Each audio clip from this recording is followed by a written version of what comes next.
ராசாமணியக்கா, என்ன மூஞ்சே செத்து போச்சு என்ன? பிரகதி, நம்ம தான் காலம்புற கஷ்டப்படுறோன்னா நம்ம பிள்ளைங்களும் எங்க கஷ்டப்படுமோன்னு தாண்டி கவலையா இருக்கு. ஏன் ஒரு சிலர்லாம் ஜெயிக்கிறாங்கல்ல, அந்த மாதிரி வரிசையில என் பிள்ளைங்க பேரும் ஒரு நாளைக்கு வரணும்னு நினைக்கிறேன்டி. நீ மட்டும்தான் உன் பிள்ளை ஜெயிக்கணும்னு நினைக்கிறியா என்ன? பிள்ளைய பத்த எல்லாருமே அப்படிதான் நினைக்கிறாங்க. ரேவதி, நம்ம அப்துல் கலாம் ஐயா மாதிரி, சுந்தர் பிச்சை மாதிரி, இப்போ நம்ம தம்பி குகேஷ் மாதிரி என் பிள்ளையும் ஜெயிக்கணும்னு நினைக்கிறேன். என்ன பண்ணணும் சொல்லு? இங்க பார், அவங்களெல்லாம் நீ ஜெயிச்சவங்கன்னு ஒத்துக்கிறல்ல, அதுக்கு என்ன காரணம்? சூப்பரா உனக்கு ஒரு டெமோ காட்டுறேன், என் கூட வா. இடி ரேவதி, நிறைய வேலை இருக்குடி, உன் டெமோ அப்புறமா காட்டேன். சூ, உன் பிள்ளைக்காக 5 நிமிஷம் நேரத்தை ஒதுக்க மாட்டியா? ஒழுங்கா என் கூட வா. அதிக நேரம்லாம் ஆகவே ஆகாது, 5 நிமிஷம் தான். ராசாமணியக்கா, ரேவதி ஒன்று ஆசை காட்டி மோசம் பண்ண போற, அவ பின்னாடி நீ போவாத. ஏ திக்குவாய் தினசா, நான் பெத்த பிள்ளைக்காக 5 நிமிஷம் ஒதுக்கி போக மாட்டேனா? போய் தான் பாப்பமே என்ன ஆயிட போகுது. லோகேஷ், எங்க கிளம்பிட்ட? ஸ்கூல் பேக் எடுத்து மாட்டிக்கிட்டு மாடு மேய்க்க போறேன். சிரிக்காம வந்த விஷயத்த சொல்லுங்க. டெமோவை நல்லா பாத்துக்கோ. லோகேஷ், அந்த கணக்கு பாடத்துல எப்ப பார்த்தாலும் ஃபெயிலாவே போறியாமே. உங்க அம்மா ரொம்ப வருத்தப்படுறால. டியூஷனுக்காச்சும் போய் நல்லா படிச்சதுல பாஸ் ஆயிடேண்டா. இதுக்குதான் வந்தீங்களா? கணக்கு டீச்சருக்கு பாடமும் நடத்த தெரியல, ஒரு கணக்கு போட தெரியல, ஏன் ஒரு வாய்ப்பாடு கூட தெரியவே இல்லை. அந்த டீச்சர் பாடம் நடத்தி நான் எப்படி பாஸ் ஆக முடியும்? அதுக்கு தானடா டியூஷனுக்கு போட சொல்றேன். அதே டீச்சர் தான் டியூஷன் எடுக்கிறாங்க. அவங்கள்ட்ட மறுபடியும் படிச்சா என் நிலைமை என்ன ஆகும்? என் மேல எந்த தப்புமே கிடையாது. எங்க டீச்சர் சரியில்லை, என்னால படிக்க முடியல, பாஸ் ஆக முடியல. இல்லே, இப்ப செஸ் விளையாட்டுல ஜெயிச்சிருக்கிறாப்ல நம்ம தம்பி குகேஷ், அவரை பத்தி நீ என்ன நினைக்கிற? அவங்க அம்மா அப்பா கண்டிப்பா நிறைய செலவு பண்ணி நல்ல கோச்சிக்கிட்ட சேர்த்து விட்டுருக்குறாங்க. இந்த ஒரே காரணம் தான் அந்த பையனுக்கு பிடிச்சதெல்லாம் அவங்க அம்மா அப்பா செஞ்சு கொடுத்துருக்குறாங்க. அந்த ஒரே காரணம் தான் அந்த பையன் ஜெயிச்சிருக்காப்ல. உங்கள்கிட்ட பேச எனக்கு டைம் இல்லை, ஸ்கூலுக்கு நேரம் ஆகுது, போறேன். ஒருத்தன் ஜெயிச்சா அதுக்கான காரணமே இல்லைங்கிறாங்க. கேட்டுக்கிட்டியாக்கா? வா. ஏண்டி, அந்த புள்ள உண்மையா தானடி சொல்றேன்? அப்படியா சொல்ற? இன்னும் 2 பேர்கிட்ட பேசி பார்க்கலாம், வா. ராசாமணி அக்கா, நம்ம செல்வத்தண்ண மகன் தான், நல்லா படிக்கிற பிள்ளை, கம்பெனிலே வேலைக்கு எடுத்துக்கிட்டாங்க. சம்பளம் மாதம் 25,000 ரூபா. அவனை தான் பார்க்க போகிறோம். சண்முகம், எப்படி இருக்க? புதுசாக வீடு வாங்க போகிறேன்னு கேள்விப்பட்டேன், ஏற்பாடு பண்ணிட்டியா? வாங்கிட்டியா? அட ஏன்க்கா, இதெல்லாம் ஒரு கம்பெனி. இந்த கம்பெனியில் வேலை பார்த்து நான்லாம் முன்னேற முடியுமா? ஏதோ காலத்தை ஓட்டிக்கிட்டு இருக்கிறேன். நான்லாம் என்னைக்கு வீடு வாங்கி என்ன பண்ண முடியும்? அன்னைக்கே பெரிய கம்பெனிலேருந்து ஆர்டர் வந்துச்சு. ஒரு 5 லட்சம் பணம் கட்டியிருந்தா அங்கே போயிருந்த நிறைய வாழ்க்கையே வேறு லெவலில் போயிருக்கும். என்ன பண்ணுறது, என் தலையெழுத்து இந்த கம்பெனியில் மாட்டிக்கிட்டேன். இந்த கம்பெனியில் இருக்கிற வரைக்கும் நான் வீடும் வாங்க முடியாது, ஒன்றும் பண்ண முடியாதுக்கா. தம்பி, நீ நல்லா படிக்கிற பிள்ளையா, நல்ல கம்பெனியில் வேலை பார்க்குறியா? என் பிள்ளைங்க கூட ஒன்றை நினச்சிதாப்பா பெருமைப்படும், ஒன்னாட்ட வரும்னு சொல்லுவாப்பா சின்னவ கூட. கரெக்டு தான், அதுக்கெல்லாம் லக்கு வேணுமா? லக்கு இல்லாட்டி என்ன தான் படித்து என்ன தான் கஷ்டப்பட்டாலும் ஒன்றும் பண்ண முடியாது. சரி சண்முகம், நான் போயிட்டு வரேன். அப்படியே நல்ல திறமைசாலிடி, நல்ல புள்ள, ஸ்பீடான புள்ள. இந்த கம்பெனியில் வந்து மாட்டிக்கிட்டானே, என்னமோ அந்த கம்பெனி சரியில்லைங்குதுடி புள்ள, பாவம். வேற கம்பெனிக்கு போயிருந்தா நல்லா வந்திருக்கும் போல இருக்குடி. ஆமாம் ஆமாம், வா வா.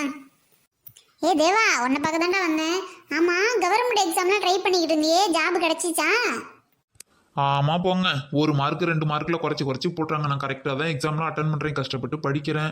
கவர்மெண்ட்டு சரியில்லை, யாரை சொல்லி என்ன பண்ணுறது? நல்லா படிக்கிறவனுக்கு இங்கெங்கே வேலை கிடைக்குது? பணம் வச்சிருக்கிறவனுக்கு தானே வேலை கிடைக்குது. இந்த மாதிரி கவர்மெண்ட் வச்சுக்கிட்டு நான்லாம் எங்கக்கா கவர்மெண்ட் வேலை வாங்க முடியும்? அடப்பாவி, நின்று கூட பதில் சொல்லாமல் போகிறான். நம்மளாம் மிடில் கிளாஸில் பிறந்துட்டோம், நம்மளாம் பணக்காரங்களா கோடீஸ்வரங்களா ஆக முடியுமா? என்ன ரேவதி? ஏய், அப்துல் கலாம் ஐயாவும் மிடில் கிளாஸ் தான், சுந்தர் பிச்சையும் மிடில் கிளாஸ் தான். அதுலேயும் விஷயம் இருக்கு, வர்றேன். இதுலேருந்து உனக்கு என்ன புரியுது? நம்மள மாதிரி இல்லாதவங்களுக்குலாம் சப்போர்ட் பண்ண ஆளே கிடையாதுடி. சப்போர்ட் பண்ணாதானே முன்னேற முடியும். இன்னும் ஒருத்தரை பார்க்கணும், வா. இதே வேலை கிடக்குங்கிற நீ என்னடி இன்னைக்கு பூரா அப்படி தெருவில் அலைய விடுவ போல இருக்கேன். சு, ஒரு விஷயத்த கற்றுக்கிட்டு பாதியில விட்டுட்டு போவியா? பாதி தான் சொல்லியிருக்கிறேன், இன்னும் மீதி சொல்ல வேண்டியது இருக்கு. ஒழுங்கா என் கூட வா. ராஜேஷ், நீ வேலை பார்க்குற கம்பெனி சரியில்லையாமே, வேலையை விட்டுட்டேன்னு கேள்விப்பட்டேன், ஏன்? பின்ன என்ன சிஸ்டர், கம்பெனியை மாற்ற முடியும்? நம்ம தான் வெளில வர முடியும், அதான் வெளில வந்துட்டேன். ஐயோ தம்பி, வேலையை விட்டுட்டீங்கன்னா குடும்ப செலவுக்கு என்ன தம்பி பண்ணுறது? பணம் காசு வேணும்ல. அங்கே பாருங்க, சம்பளம் சரியில்லை, கம்பெனி சரியில்லை, என் வேலை சரியில்லைன்னு அடுத்தவங்களை குறை சொல்றதுல எனக்கு விருப்பம் இல்லை. நான் முன்னேறணும், அதுக்கு நான் தான் முயற்சி எடுக்கணும். அந்த முயற்சி எடுத்து நான் முன்னேறி போய்கிட்டே இருக்கிறேன். ஃபஸ்ட்டு ஒரு கம்பெனியில் சேர்ந்தேன், 10,000 ரூபா சம்பளம். அது எனக்கு பிடிக்கல, ரிஜெக்ட் பண்ணேன். அதே வேலையை அடுத்த கம்பெனிக்கு போனேன், 25,000 சம்பளம். அங்கேயும் பிடிக்கல, அங்கே மாறி போனேன். அடுத்து 50,000 சம்பளம். 50,000 சம்பளம் பிடிக்காம தான் இப்போ வேலையை விட்டுட்டு வந்து உட்காந்துருக்கிறேன். நெக்ஸ்ட் அப்ளை போட்டிருக்கேன், 1,00,000 சம்பளத்துக்கு. கன்ஃபார்மாக எனக்கு வேலை கிடைக்கும். இங்கே பாருங்க, நான் என்ன நம்பி தான் இருக்கிறேன், அடுத்தவங்கள நம்பி இல்லை. புரியுதா? சரி ராஜேஷ், நான் போயிட்டு வரேன். ரேவதி, கஷ்டப்பட்டு படிக்க வைக்கிறாங்கல்ல, நல்ல வேலையில் பிள்ளை செட்டில் ஆகணும் தானே. இந்த தம்பி ஒழுங்காக ஒரு வேலை செய்யாமல் மாறி மாறி போய்கிட்டு இருக்கு, அதுதான் சரிங்கிற மாதிரி பேசுது. அடா போக்கா, என்ன பெரிய செட்டில் ஆகுறது? சுடுகாட்டில் கொண்டு போச்சுட்டு வர்றாங்க பாரு, அன்னைக்கு தான் செட்டில் ஆகும் நம்மலாம். அடி போடி, நல்ல பேச்சு பேசும்போது அவசகனமாக பேசிக்கிட்டு. இங்கே பாருக்கா, ஓன் பிள்ளைங்களும் வாழ்க்கையில் ஜெயிக்கணும் அப்படின்னா முதல்ல பேசின 3 பேர் மாதிரி இருக்கணுமா, இல்லை கடைசியாக பேசின அந்த ராஜேஷ் தம்பி மாதிரி இருக்கணுமா? இப்படி கேட்டால் எனக்கு ஒன்றும் புரிய மாட்டேங்குதே. எல்லாருமே நல்லது தான் சொல்கிறாங்க, அதில் எதை எடுத்துக்கிறது? உனக்கு ஒன்றுமே புரிய மாட்டேங்குது. ஃபர்ஸ்ட் அவன் என்ன சொன்னான்? டீச்சர் சரியில்லைன்னு சொன்னான், உன்னால் மாற்ற முடியுமா? செகண்ட் அந்த பையன் என்ன சொன்னான்? கம்பெனி சரியில்லைன்னு சொன்னான், உன்னால் கம்பெனியை மாற்ற முடியுமா? அடுத்தது அந்த பையன் என்ன சொன்னான்? அரசாங்கமே சரியில்லைன்னு சொன்னான், உன்னால் அரசாங்கத்தை மாற்ற முடியுமா? இதில் எதை நீ மாற்றுவ சொல்லு? அதெல்லாம் நான் எப்படி மாற்ற முடியும்? அதுக்கு நான் கடவுளாக இருந்தால் தான் முடியும், நான் மேஜிக்காக பண்ண முடியும். அப்போ உன்னால் கடவுளாகவும் இருக்க முடியாது, மேஜிக்கும் பண்ண முடியாது. அப்போது உன் கவனம் எங்கே இருக்குது? உன்னால் மாற்ற முடியாத விஷயத்துல தான் அதிகமாக உன்னோட கவனம் இருக்குது. அதான் பிள்ளைங்கள்ட்ட உங்களால் எதை மாற்ற முடியுமோ அதை மாற்றுங்கன்னு சொல்லி கொடுக்கணும். அவ்வளோதான், சிம்பிள். மாற்றவே முடியாத விஷயத்தில் அதிகமாக கவனம் செலுத்துறதை விட நம்மளால் மாற்ற முடிஞ்ச சின்ன விஷயத்தில் கவனம் செலுத்தினா போதும். என்னடி ஒன்றுமே புரிய மாட்டேங்குது? இங்க பாரு, உன் பிள்ளைக்கு உன் வாழ்க்கையில் நல்லது கெட்டதுக்கு நீ தான் பொறுப்புன்னு சொல்லி கொடு. கீழே விழுந்துட்டா அவன் தள்ளி விட்டுட்டான், அதனால தான் நான் விழுந்துட்டேங்கிறது. மார்க் சரியில்லைன்னா டீச்சர் பாடம் நடத்துறதே சரியில்லை, அதனால தான் மார்க் குறைஞ்சிட்டேன்னு சொல்கிறது. இந்த மாதிரி சொல்லக்கூடாது. கீழே விழுந்துட்டா அதுக்கு உன் மேலே என்ன தப்பு, விழுகிறதுக்கு முன்னாடியே நீ யோசிச்சிருக்கணும். சரி, இப்போ விழுந்துட்ட, அடுத்தது என்ன செய்யலாம் அப்படின்னு அவனை முடிவெடுக்க சொல்லி கொடுக்கணுக்கா.